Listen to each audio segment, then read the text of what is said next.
만나서 반갑습니다. 우리 옆 사람과 함께 인사 나누겠습니다. 참 잘오셨습니다. 주님의 사랑과 은혜가 함께 하시기를 축복합니다. 오늘도 동일한 하나님의 크신 위로와 평강이 가득하기를 축복합니다. 내가 주인 삼은 모든 것이라는 제목으로 함께 은혜를 나누도록 하겠습니다. 예전에는 참 마을마다 경사스러운 일이 생기게 되면 현수막을 참 많이 걸어놨습니다. 그 마을에서 판사가 나오면 또 올림픽 금메달리스트가 나오면 반드시 현수막을 걸었습니다. 그 현수막의 내용은 누구누구 집의 아들 누구누구 판사가 되다, 어느 학교에 합격하다라고 하면서 그 가문을 자랑하고 그 동네를 자랑하게 되었죠. 예전에 제가 방송에서 강호동 씨가 두 방송사에서 연예 대상을 받았을 때에 그 고향 마을에서 걸어놓은 그 현수막을 제가 본 적이 있었습니다. 그 현수막의 내용이 바로 이런 거였어요. 강태중, 정말순 씨의 차남 호동 KBS, MBC 연예대상 수상. 그리고 그 밑에 글씨가 또 있었는데 이런 거였습니다. 진주, 강씨, 길성, 종중이라고 쓰여 있더라고요. 그러니까 얼마나 기쁘겠습니까? 가문의 자랑이 되고 동네의 자랑이 되니까 얼마나 기뻤겠습니까? 잔치라도 몇 번 벌렸을 것입니다. 그리고 일부러라도 야, 걔가 내 아들이야 이러고 싶은 마음이 얼마나 밑에서부터 올라왔을까요? 그 우리 고향 출신이야. 나랑 같이 학교 다녔어. 나하고 어렸을 때부터 함께 자라온 사람이야 라고 그렇게 이야기했을 것입니다. 그러니까 결국 그 사람의 유명함은 나와 함께 했기 때문이라고 하는 그 마음이 조금은 있는 것 같아요. 내 아들이고 우리 고향 출신이고 나와 함께 있었고 나와 함께 고생했다라고 하는 생각이 큰 것 같아요. 그러니까 가만히 생각해 보면요, 결국 나를 드러내고 싶은 마음이 큰 것이 아닌가라는 생각이 듭니다. 오늘 본문의 말씀에 보면요, 예수님은 고향으로 가십니다. 고향으로 가셔서 안식일이 되었을 때에 사람들을 가르치기 시작하셨습니다. 그리고 그 말씀을 듣고 사람들이 놀랐습니다. 더 정확하게 말씀을 드리면 감탄한 것이 아니라 불편해했어요. 왜냐하면 평소에 자기들의 생각과 예수님의 가르침이 다른 방향이었기 때문에 마음이 불편해지기 시작한 거예요. 더군다나 예수님은 어떤 사람입니까? 그 사람들에게 다 보여준 사람이죠. 코 올리기에서부터 성장할 때까지 모르는 게 없었을 거예요. 그렇게 다 아니까 사람들은 마음이 불편해지기 시작하는 거예요. 그 예수 그리스도의 인간적인 모습을 하나하나 다 알았던 사람들이 고향 사람들 아니겠습니까? 그런데 그들의 마음은 불편해지기 시작했다는 거예요. 만약에 강호동을 자랑했었던 것처럼 그 고향 사람들이 현수막을 내걸었던 것처럼 유대인들이 자랑할 만한 예수였다면 어떤 반응을 일으켰을까요? 아마 두 팔 벌려 환영했을 거예요. 야, 예수 그리스도가 우리 고향 땅에 왔다. 그러니까 어떤 모습이었을 때 그런 일이 벌어질까요? 만약에 훌륭한 정치인이 되었든지 사업에 성공을 했든지 아니면 로마에게 상을 받았든지, 그러니까 이런 것들 중에 하나가 되어야 두 팔 벌려 환영을 받게 되었었겠죠. 그러나 전혀 그들의 기대와는 달랐습니다. 예수님이 전하는 그 말씀의 내용이 무엇이었습니까? 바로 하나님의 나라에 대한 말씀이었습니다. 우리가 말씀 한 구절을 좀 읽어볼게요. 마가복음 1장 15절의 말씀입니다. 마가복음 1장 15절 함께 읽겠습니다. 시작. 이르시되 때가 찼고 하나님의 나라가 가까이 왔으니 회개하고 복음을 믿으라 하시더라. 아멘. 그리고 또 그 이후의 말씀을 안 보여주시네. 회개하라, 복음을 믿으라 라고 말씀하셨습니다. 예수님께서 회당에서 하나님의 말씀을 가르치셨는데 하나님의 나라에 대해서 가르쳐 주셨다. 자기를 부인하고 회개하고 주님 앞에 낮아지는 그런 삶을 살라라고 하는 복음의 메시지였습니다. 철저히 자기를 부인해야 한다는 거였어요. 오직 하나님의 통치만을 받아들일 수 있는 그 사람이 하나님의 백성이다 라고 가르치셨습니다. 그렇게 선포하셨을 때에 유대인들의 생각과는 전혀 다른 내용이었어요. 율법을 열심히 지키면서 자신의 거룩함을 챙겼던 그 유대인들, 자기 의와 자기가 주인 되어 살아갔었던 그 시간들, 그 예수님의 생각과는 전혀 다른 방향이었다라고 하는 것이었습니다. 그런데 예수님께서 그렇게 가르쳐 주셨을 때에 사람들의 생각은 달라졌지만 그 가운데에 주 예수 그리스도의 그 말씀을 믿고 화답하는 소수가 있었다라고 하는 사실입니다. 소수. 우리가 어디에 가든지요, 항상 열심히 행하는 소수가 있죠. 믿음으로 살아내는 그 소수가 있습니다. 예전에 그 파레토 법칙이라고 해서 기업에서나 어떤 공동체에서나 무리 가운데서 80대 20 법칙이라는 것이 있었어요. 그게 뭐냐면 항상 그 기업을 그 모임 공동체를 주도하는 세력들은 20%라고 하는 거예요. 그런데 교회에도 보게 되면 또 그런 모습이 나타나죠. 100%가 다 움직이는 것이 아니라 100%가 다 헌신하는 것이 아니라 소수의 무리가 움직이죠. 소수의 무리가 봉사의 자리에 있고요, 소수의 무리가 힘에 진하게 헌신하는 모습을 보게 되는 것입니다. 오늘 예수 그리스도의 그 말씀 앞에 불편하게 여겼던 그 사람들, 그들은 하나님 나라의 복음을 온전히 받아들이지 못했습니다. 회당이라고 하는 것이 무엇입니까? 유대인들의 집합 장소가 회당이었어요. 하나님의 말씀을 묵상하고 또 기도했었던 장소 아니었습니까? 그러나 자신의 방식대로, 세상의 힘의 원리대로 여전히 살았던 유대인들의 모습이었습니다. 그래서 오늘 2절 말씀에 보면 안식일이 되어 회당에서 가르치시니 많은 사람이 듣고 놀라 이르되 이 사람이 어디서 이런 것을 얻었느냐? 이 사람이 받은 지혜와 그 손으로 이루어지는 이런 권능이 어찌 됨이냐? 이 말씀을 대충 읽으면 어떤 내용으로 우리가 생각하냐면요, 야, 예수님께서 기가 막힌 말씀을 하시네, 감탄한다라고 생각할 거예요. 그러나 그런 뉘앙스가 아닙니다.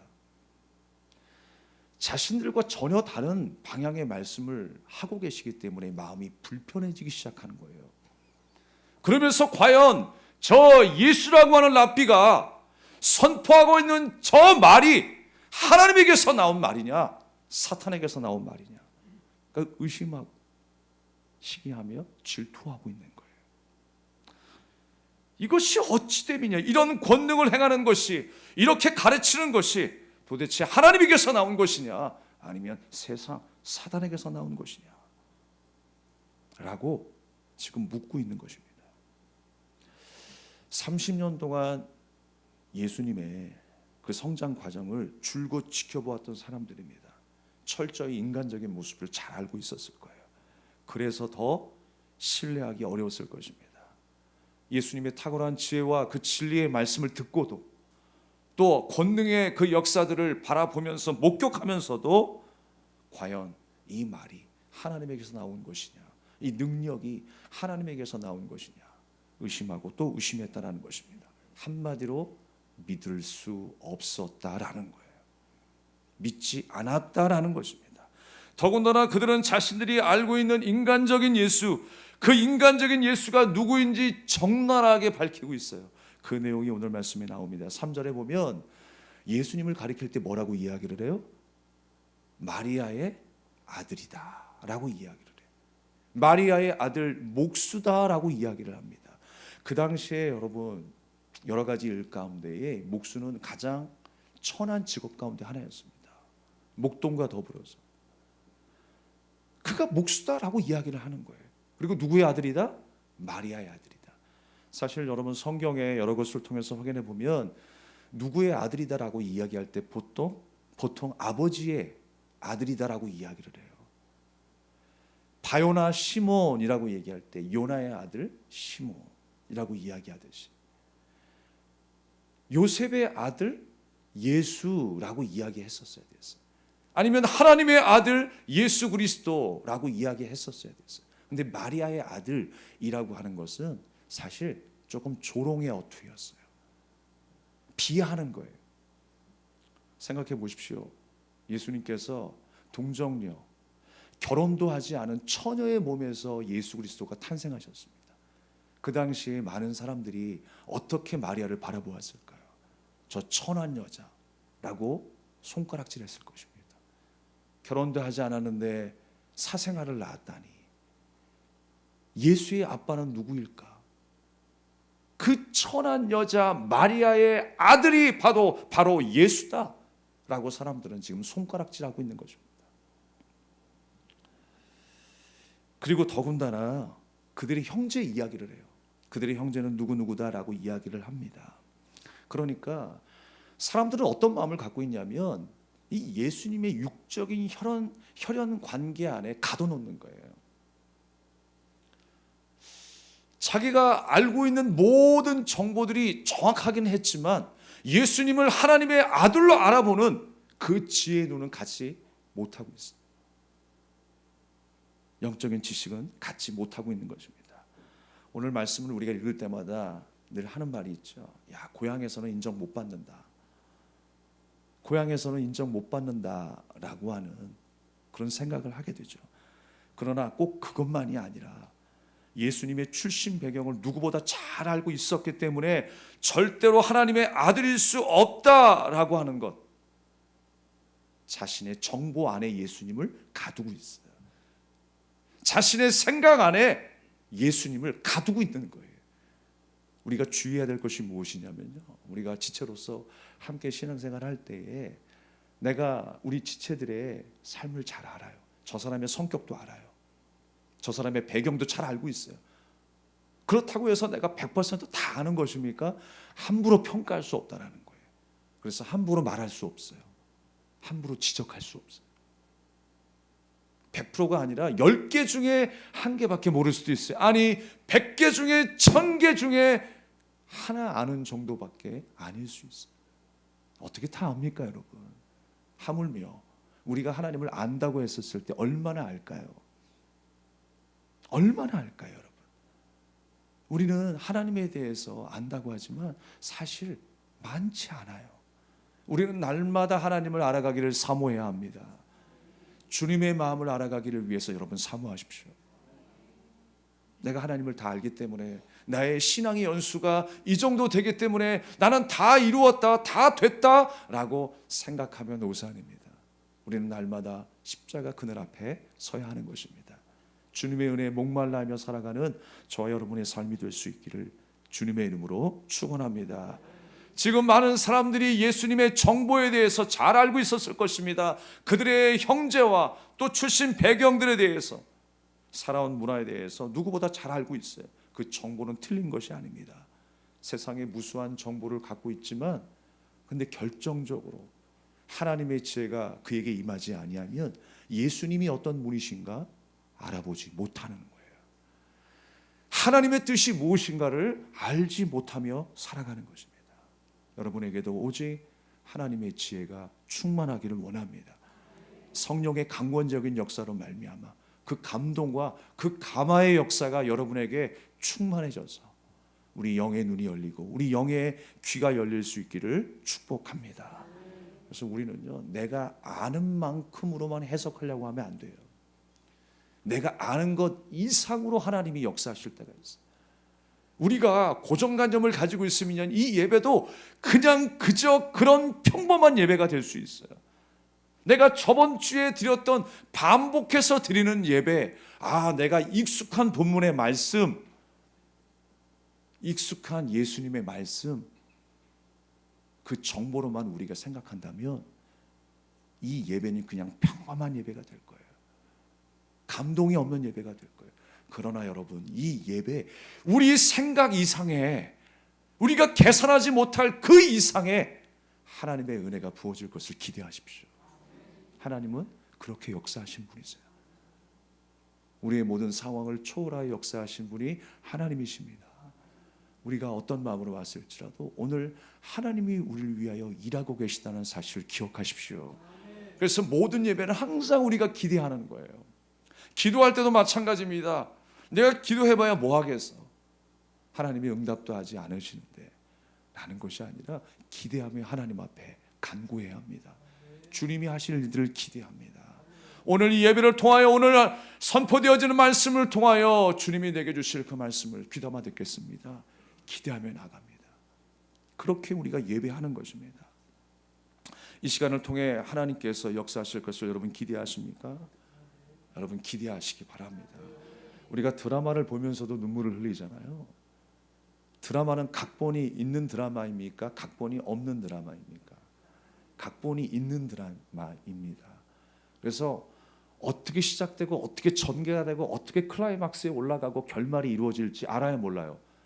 대충 다 알아요. 이번에 드라마에 본부장이 나올지 실장님이 나올지 알아요, 몰라요? 대충 알아요. 예. 세상에 어떤 비밀이 있다, 그것도 우리는 대충 짐작하고 드라마를 봅니다. 그러면서도 눈물 뚝뚝 흘리면서 감동을 받습니다. 근데 하물며 하나님의 말씀은요, 각본 없는 드라마예요. 예배는요, 각본 없는 드라마예요. 우리의 신앙생활, 주님과 함께 동행하는 우리의 인생은요, 각본 없는 드라마의 인생입니다. 그런데 우리가 매너리즘에 빠져서 낙심하며 절망할 그런 시간이 없어요, 여러분. 계속 기대하며 나가야 합니다. 하나님 이 말씀, 약속의 말씀을 내게 주셨는데 이 말씀 붙잡고 내가 기대합니다. 기도합니다. 하나님 우리 가운데 응답하여 주시옵소서. 하나님의 세미한 음성을 들려주시옵소서. 우리가 하나님의 음성을 듣는다는 것이 무엇입니까? 하나님의 말씀을 통하여, 우리의 교제를 통하여, 우리의 삶 일상을 통하여 하나님께서 깨닫게 하시는 거예요. 깨닫게 하세요. 사운드로만 듣는 것이 아니라 하나님의 마음으로 경험하게 하세요. 말씀을 통해서 이것이 우리를 향하신 하나님의 비전이구나, 나를 향하신 하나님의 뜻이구나 라고 하는 것을 듣게 하시는 줄 믿습니다. 그 세미한 음성을 들으셔야 돼요. 감각적이고 환상적인 기적이 전에 진리이시고 영이신 그 하나님의 말씀을 듣고 돌아가는 이 시간 되기를 주님의 이름으로 축원합니다. 그래서 우리는 이 예배 가운데 대하는 우리의 마음의 자세는 설레임이어야 합니다. 설레임. 매번 벌써 한 해가 지나가고 두 해가 지나갔네, 드라마가 벌써 마지막이 되었네, 안타까워하면서 재방송 돌려보잖아요.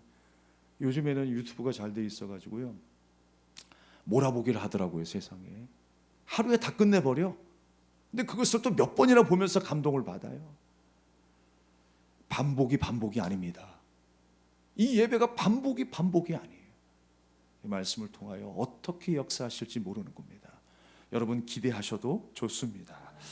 우리 하나님의 말씀 요한복음 1장 10절에서 11절까지의 말씀을 우리가 다시 한번 읽어보겠습니다. 시작. 그가 세상에 계셨으며 세상은 그로 말미암아 지은 바 되었으되 세상이 그를 알지 못하였고 자기 땅에 오매 자기 백성이 영접하지 아니하였으나, 자기 백성이 영접하지 않았다라고 말씀하고 있습니다. 유대인들이 예수님을 배척한 이유가 무엇입니까? 예수님이 선포한 하나님의 나라가 유대인이 알고 있었던 그 기대와는 너무나 큰 차이가 있었기 때문이라는 거예요. 복음을 받아들이라고, 자기를 부인하라고, 회개하라고 전혀 자기들의 신앙과 맞지 않았기 때문입니다. 오늘 말씀 속에 예수님께서 고향 땅에서 배척받으시는 모습을 우리에게 나타내고 있지만, 사실 배척받으시는 그 모습을 통해서 우리에게 말씀하시고자 하는 것이 있었어요. 오늘 말씀 속에 뭐라고 말씀하세요? 4절 말씀을 우리가 한 목소리로 다시 읽어보겠습니다. 시작. 예수께서 그들에게 이르시되 선지자가 자기 고향과 자기 친척과 자기 집 외에서는 존경을 받지 못함이 없느니라 하시며 라고 말씀하셨어요. 여러분 이 모습이요, 예수님 당대 때만 있었던 일이 아니었어요. 구약시대 때 전반에 이르기까지, 전반에 이르면서 있었던 일이었습니다. 하나님이 선지자를 통해서 말씀하십니다. 그러면 그 말씀을 백성들에게 전할 때에 그 백성들이 그 말씀에 아멘하지 않았습니다. 귀를 닫고 듣지 않았다라는 거예요.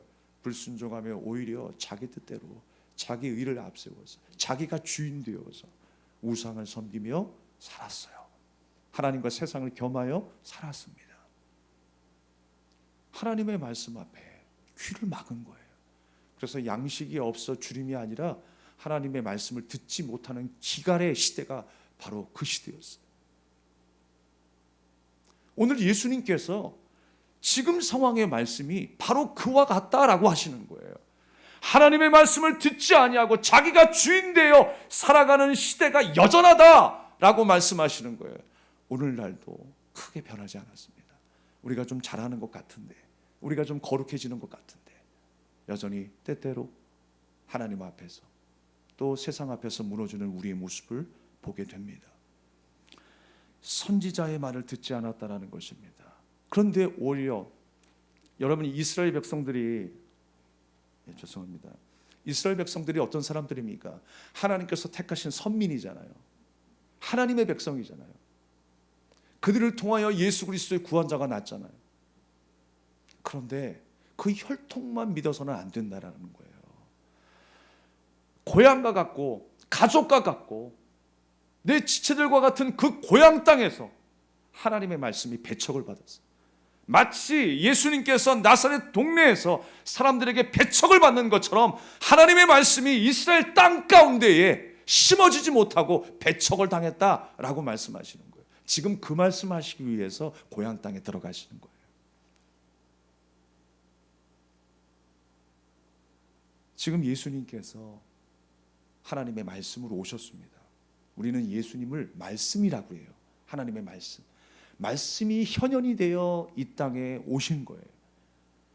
그 말씀을 그 예수님을 사람들이 받지 않습니다. 믿으려고 하지 않습니다. 왜? 그 의를 받아들이기가 싫은 거예요. 자기가 자기 의로 살아가야 되거든요. 자기가 주인 되어 살아가야 되는데 내가 왜 예수님을 받아? 예수님을 받는다라고 하는 의미는 무엇입니까? 자기를 부인하는 거거든요. 십자가를 지고 날마다 예수님을 따르는 것이거든요. 내가 왜 그렇게 살아야 돼? 내가 주인 되어 살아가지. 그래서 여러분, 예수님을 십자가에 못 박기까지 한 거예요. 포도원 품꾼의 이야기에서도 우리가 볼 수 있습니다만, 주인이 포도원을 맡기고 타국으로 가잖아요. 그랬을 때 일꾼들이요, 이제 추수 때에 그 결실을 주인에게 바쳐야 됐어요. 그 사람을 보냅니다. 근데 사람을 보낼 때마다 다 죽여버립니다. 심지어 아들을 보내면 좀 낫겠지? 라고 해서 아들을 보냈는데 그 아들마저도 죽여버립니다. 그게 이스라엘 역사 가운데 고스란히 나타났잖아요. 하나님의 말씀을 보냈습니다. 그런데 하나님의 말씀을 듣지 않아요. 심지어 예수 그리스도 하나님의 사랑하는 독생 성자 아들까지 보내셨습니다. 그런데 그 아들까지도 죽여버리는 거예요. 나는 귀를 막겠습니다. 난 듣지 않겠습니다. 여러분, 오늘도 선포되는 이 말씀을 하나님의 말씀으로 받으시기 바랍니다. 최성인 목사가 전하기 때문에 난 듣지 않을 거야가 아니라 누가 전하든 하나님의 말씀으로 받으시기 바랍니다.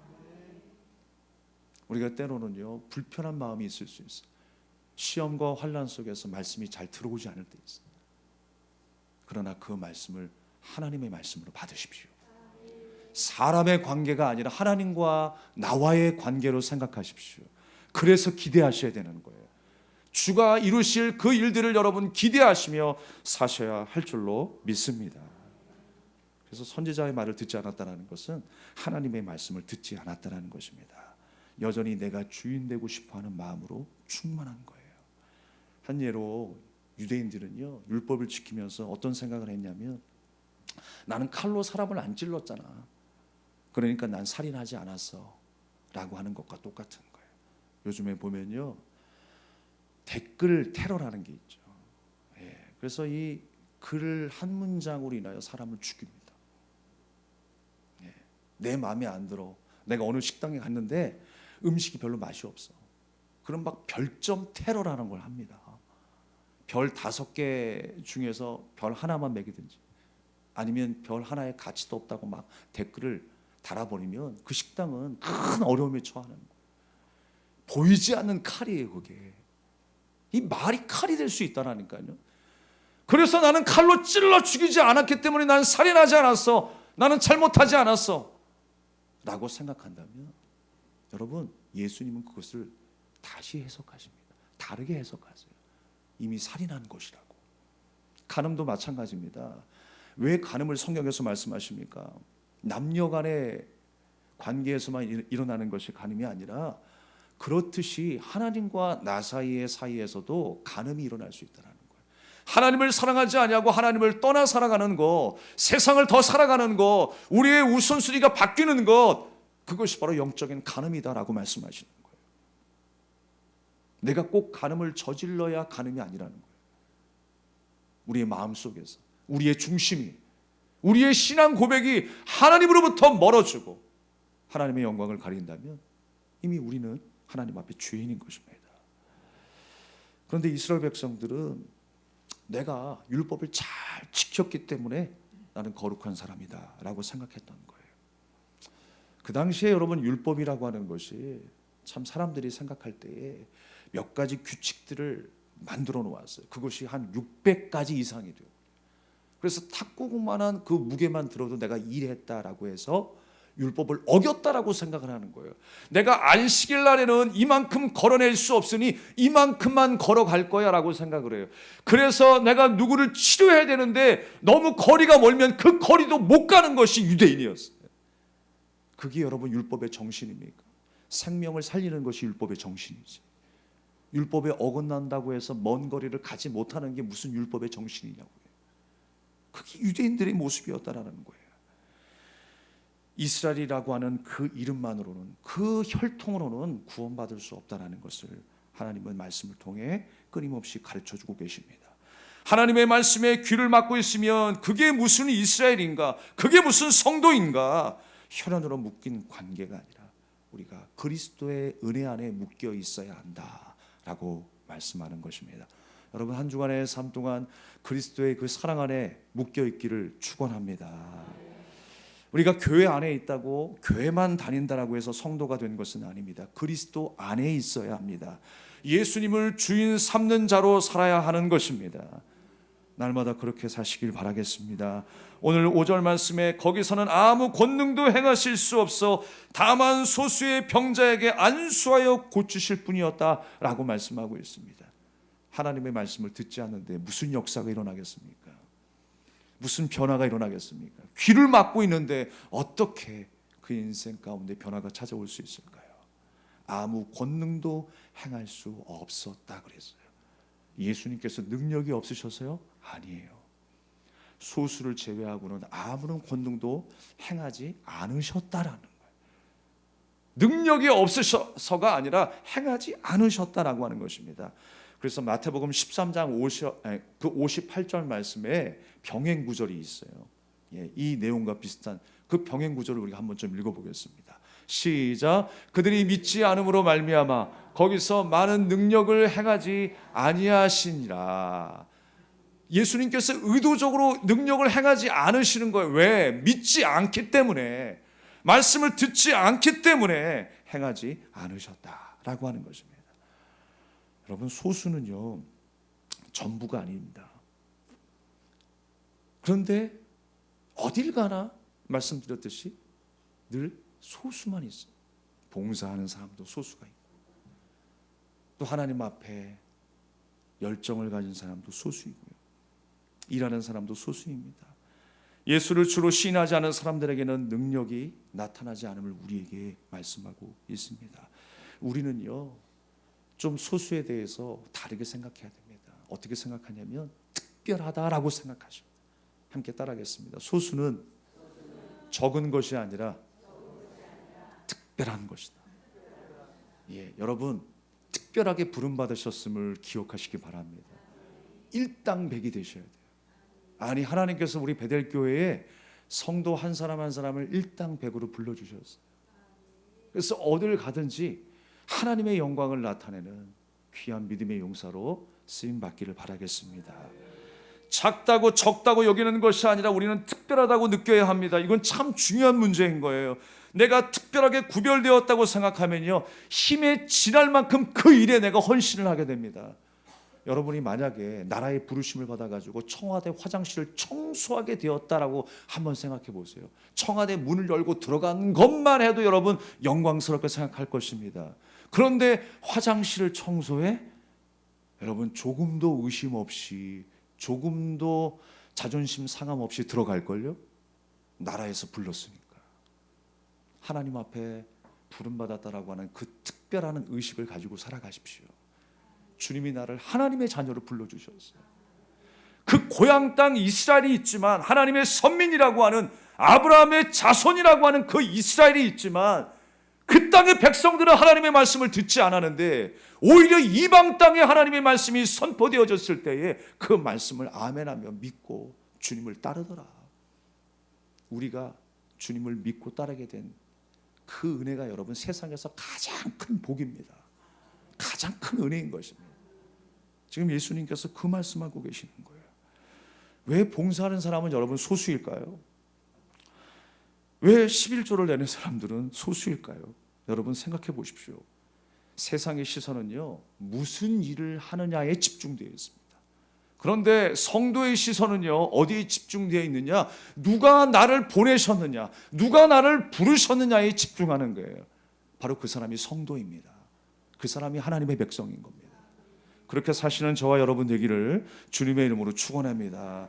왜 10의 1조를 드리는 사람은 소수일까요? 하나님을 경외하고 모든 것의 주인이 하나님이심을 고백하기 때문입니다. 주신 이도 하나님이시고 거둬가신 이도 하나님이시고, 이 땅의 소망이 영원한 것이 아니라 하나님 나라의 영원한 소망을 우리에게 주셨으니 그 믿음으로 고백하며 살아가는 증거 아니겠습니까? 또한 주님의 나라를 생각하고 공동체를 생각하기 때문에 내가 구별하여 하나님 앞에 드리는 것이겠죠. 여러분 이것을 잘 구별해 내셔야 합니다. 우리 인간의 본성은요, 끊임없이 내 시간, 내 물질, 내 에너지, 내 모든 것을 위해 쓰고 싶어하는 것이 인간의 본성일 것입니다. 내 힘으로는 그 본성을 거스를 수가 없어요. 오직 성령이 임하셔서 내 마음에 임하셔서 내가 예수와 함께 십자가에 못 박혀 옛사람은 죽고 내가 예수 안에서 다시 태어나게 될 때에 우리는 내 것을 내 것이라 하지 아니하고 기쁨으로 헌신할 수 있게 되는 줄로 믿습니다. 그 만왕의 왕의 통치 아래 살아가는, 승리하는 저와 여러분 되기를 간절히 축복합니다. 말씀을 정리하도록 하겠습니다. 예수님께서 안식일 날에 가르치셨다라고 말씀하셨습니다. 안식일이 어떤 날입니까? 제자리를 찾는 것이라고 그랬습니다. 예배의 자리를 찾는 것이죠. 말씀 앞에 서야 할 우리의 자리를 찾는 것입니다. 근데 유대인들이 예수님께서 안식일의 주인이라고 하는 사실을 깨닫지 못했습니다. 그 모습을 본 예수님께서는 이상히 여기셨더라 그랬어요. 예상하지 못한 일이 벌어져가지고 갑작스럽게 의아해했다라고 하는 것이 아니라 예전에 있었던 그 모습 그대로 이스라엘 백성들이 지금도 여전히 그러고 있다라고 하는 거예요. 전혀 이상할 게 없는 거예요. 죄에 대해서 아무것도 할 수 없는, 내가 모든 것을 담당하신 주님의 은혜로 살게 되었고, 그것을 알고 그 은혜를 되새기고 그 은혜에 대해서 감사하는 날이 안식일인데 그것을 깨닫지 못하는 이스라엘 백성들을 보면서 주님이 한탄하고 계시는 거예요. 여러분, 안식일날 우리가 해야 할 일은 무엇입니까? 잘 알고 되새기고 감사하는 시간입니다. 오늘 여러분이 해야 할 일이 바로 그겁니다. 주님의 은혜를 알고 주님의 사랑을 되새기고 주님의 그 사랑과 은혜를 감사하는 날이 바로 이 안식일이 돼야 할 줄로 믿습니다. 우리의 껍데기를 주님 앞에 내려놓고 우리의 중심을 하나님 앞에 드리는, 주님만을 주인 삼는 귀한 한 주가 되기를 축복합니다. 제가 그 요전날에 이제 수양관을 갔다 왔습니다. 수양관에 큰 소나무 하나가 있었는데 벌목을 하게 되었어요. 쉽지 않은 일이었습니다. 다칠 위험이 있기 때문이죠. 한 1년 전부터 전국에 재선충이 유행하기 시작했어요. 그러면서 소나무 한 그루 한 그루가 죽어가고 있는데 우리 수양관도 예외는 아니었습니다. 그래서 그냥 둘까도 생각을 했었어요. 저걸 어떻게 처리해? 근데 옆집에서 자꾸만 이제 민원이 들어오는 거예요. 사장님, 목사님 이러면서 지금 그 나무 때문에 저희 나무까지 다 죽게 생겼어요. 점점 확산되고 있습니다. 빨리 처리해 주셔야 됩니다. 그래서 한참 고민을 해요. 그러니까 업체에 의뢰를 해봤더니 장비를 부르는데 얼마, 또 인부를 몇 명 부르는데 얼마, 처리하는데 얼마라고 해서 100여만 원이 훌쩍 넘는 금액을 요구하더라고요. 이거 어떻게 할까? 처리는 해야 되겠는데 고민이 되는 거예요. 그래서 장로님들과 이제 상의하면서 결국 저희가 베어내기로 결정을 했습니다. 그 나무 한 그루가 사실 1,000만 원이 넘는데요. 근데 처리하는 비용도 100만 원이 넘는다고 하니까 이거는 우리가 너무나 부담스럽다. 우리 스스로 해결해야 되겠다라고 생각하고 전기톱을 가지고 한 가지 한 가지를 잘라가면서 몸통을 자르기 시작했어요. 그리고 베어내기 시작하면서 결과는 성공적으로 끝났습니다. 그런데 베어내고 보니까요, 정말 심각한 상황이었구나라고 하는 것을 생각하게 되었어요. 그냥 볼 때는 몰랐는데 그 나무 하나하나에 미세한 구멍이 수천 개가 있는 거예요. 그러니까 벌레들이 구멍을 뚫어가지고 그 나무를 죽이기 시작해요. 그리고 다른 나무까지 다 죽여버리는 거예요. 겉으로는 멀쩡했습니다. 뭐 그냥 나무 색깔이었고 조금 변했겠지, 병들었겠지 라고 생각했습니다. 그런데 그 나무를 베는 그 순간에 그 나무가 입고 있던 그 옷이 홀라당 벗겨져 버렸어요. 순식간에 그냥 홀라당 벗겨지더라고요. 썩어가지고 힘없이 맥없이 벗겨지는 나무의 모습을 볼 수가 있었습니다. 또 자세히 보니까 그 주변에 그 하늘소가 왔다 갔다 하는 거예요.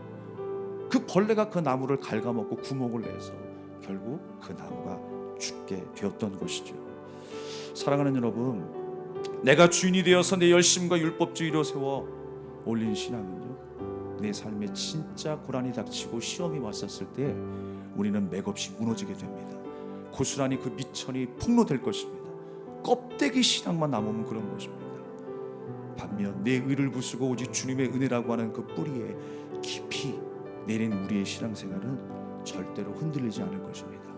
여러분, 한 주간도 그 소스로 믿음으로 살아내신 귀한 시간들이 되기를 축복합니다. 우리 함께 찬양하며 기도하며 결단하겠습니다.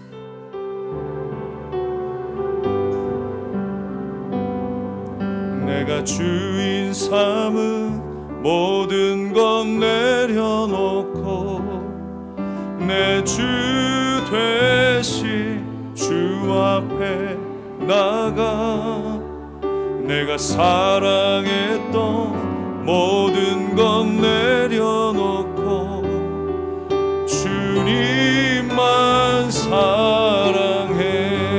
내가 주인 삼은 모든 것, 내가 주인 삼은 모든 건 내려놓고 내 주 되신 주 앞에 나가 내가 사랑했던 모든 건 내려놓고 주님만 사랑해.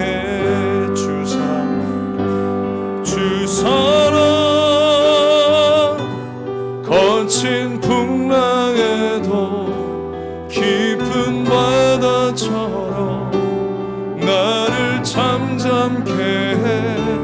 주 사랑 내 영혼의 반성 그 사랑 위에 서리. 내가 주인 삼은 모든 것, 내가 주인 삼은 모든 건 내려놓고 내 주 되신 주 앞에 나가 내가 사랑했던 모든 건 내려놓고 주님만 사랑해. 주 사랑 거친 풍랑에도 주 사랑 거친 풍랑에도 깊은 바다처럼 나를 잠잠케 해. 주 사랑 내 영혼의 반성 그 사랑 위에 주 사랑 거친 풍랑에도 주 사랑 거친 풍랑에도 깊은 바다처럼 나를 잠잠케 해. 주 사랑 내 영혼 사랑 위에 서리. 우리 합심하여 주신 말씀을 기억하면서 기도하기를 원합니다. 여러분, 하나님의 말씀은요 생명입니다. 그 생명이 떠나가게 되면 우리는 썩은 나무와 같은 인생, 불가한 인생이 됩니다. 살아있는 것 같지만 살아있는 게 아닙니다. 사랑하는 여러분, 평생의 삶에 주님을 내 주인 삼고 살아가는 인생이 되기를 원합니다. 하나님이 기뻐하시는 우리 성도의 삶이 되게 하여 주시옵소서. 주님만 사랑하고 내 모든 것, 내가 사랑했던 모든 것들을 주님 앞에 내려놓고 거친 풍랑에도 주님이 주신 그 말씀의 생명으로 이기며 살아가는 주님의 거룩한 백성이 되게 해달라. 우리 간절한 마음으로 기도하겠습니다.